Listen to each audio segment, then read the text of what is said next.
ಶಿವರಾತ್ರಿಯ ದಿನದಂದೇ ಕೆಲ ದುಷ್ಕರ್ಮಿಗಳು ಅಟ್ಟಹಾಸವನ್ನ ಮೆರೆದಿದ್ದಾರೆ. ಗದಗ ಜಿಲ್ಲೆಯ ಮುಂಡರಗಿ ತಾಲೂಕಿನ ಶಿಂಗಟಾಲೂರು ಗ್ರಾಮದ ತುಂಗಭದ್ರಾ ನದಿ ದಂಡೆಯ ಮೇಲಿರುವಂತಹ ರಾಮಲಿಂಗೇಶ್ವರ ಮೂರ್ತಿಯನ್ನ ಕೆಲ ದುಷ್ಕರ್ಮಿಗಳು ರಾತ್ರಿ ಧ್ವಂಸಗೊಳಿಸಿದ್ದಾರೆ ಅಂತ ಮಾಹಿತಿ ಬರ್ತಾ ಇದೆ. ಇನ್ನು ಈ ವಿಚಾರ ಏನಿದೆ, ರಾಮಲಿಂಗೇಶ್ವರ ದೇವಸ್ಥಾನದ ಮುಂಭಾಗದಲ್ಲಿ ಒಂದು ಮೂರ್ತಿ ಏನಿದೆ, ಅಲ್ಲಿರುವಂತಹ ನಂದಿ ವಿಗ್ರಹ ಹಾಗೂ ರಾಮಲಿಂಗೇಶ್ವರ ದೇವಸ್ಥಾನ ಹತ್ತಿರ ಇರುವಂತಹ ಹೊನ್ನತ್ತೆಮ್ಮನ ಒಂದು ಮೂರ್ತಿಗಳನ್ನು ಕೂಡ ಧ್ವಂಸ ಮಾಡಿದ್ದಾರೆ ಅಂತ ತಿಳಿದು ಬಂದಿದೆ. ಶಿವರಾತ್ರಿ ಪ್ರಯುಕ್ತ ರಾಮಲಿಂಗೇಶ್ವರನಿಗೆ ವಿಶೇಷ ಪೂಜೆಯನ್ನು ಸಲ್ಲಿಸೋಕೆ ಅಂತ ಗ್ರಾಮಸ್ಥರು ಶನಿವಾರ ದೇವಸ್ಥಾನಕ್ಕೆ ತೆರಳಿ ದೇವಸ್ಥಾನದ ಸುಣ್ಣ ಬಣ್ಣ ಎಲ್ಲವನ್ನು ಬಡಿದು ಸಿದ್ಧಗೊಳಿಸಿದ್ರು. ಮುಂಜಾನೆ ಪೂಜೆಯನ್ನು ಸಲ್ಲಿಸಲು ತೆರಳಿದಾಗ ಗ್ರಾಮಸ್ಥರಿಗೆ ಮೂರ್ತಿಗಳು ಧ್ವಂಸವಾಗಿರುವ ಬಗ್ಗೆ ವಿಷಯ ತಿಳಿದು ಬಂದಿದೆ.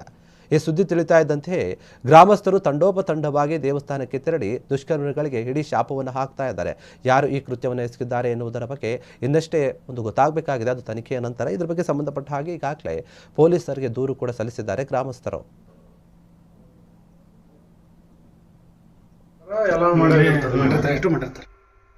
ಭುಜ ನೋಡು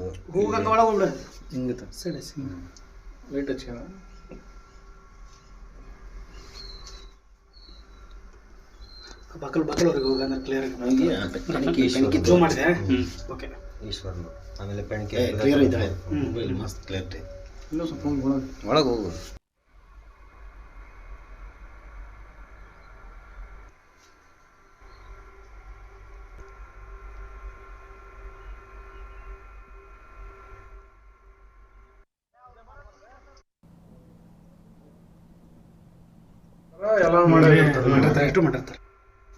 ಭುಜ ನೋಡು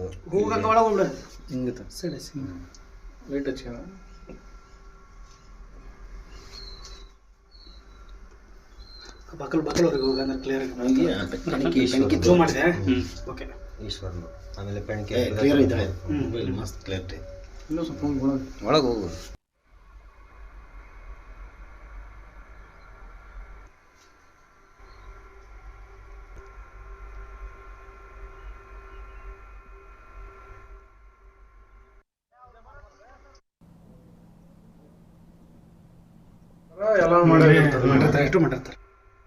ಭುಜ ನೋಡು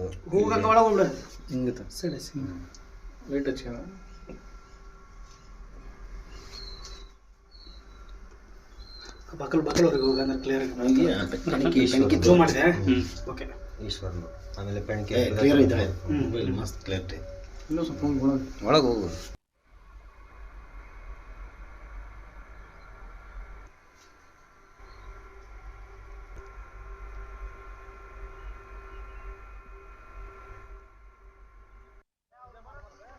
ಕ್ಷಣ ಕ್ಷಣದ ಸುದ್ದಿಗಳಿಗಾಗಿ ಫ್ರೀಡಂ ಟಿವಿ ಸಬ್ಸ್ಕ್ರೈಬ್ ಮಾಡಿ, ಲೈಕ್ ಮಾಡಿ ಹಾಗೂ ಫಾಲೋ ಮಾಡಿ.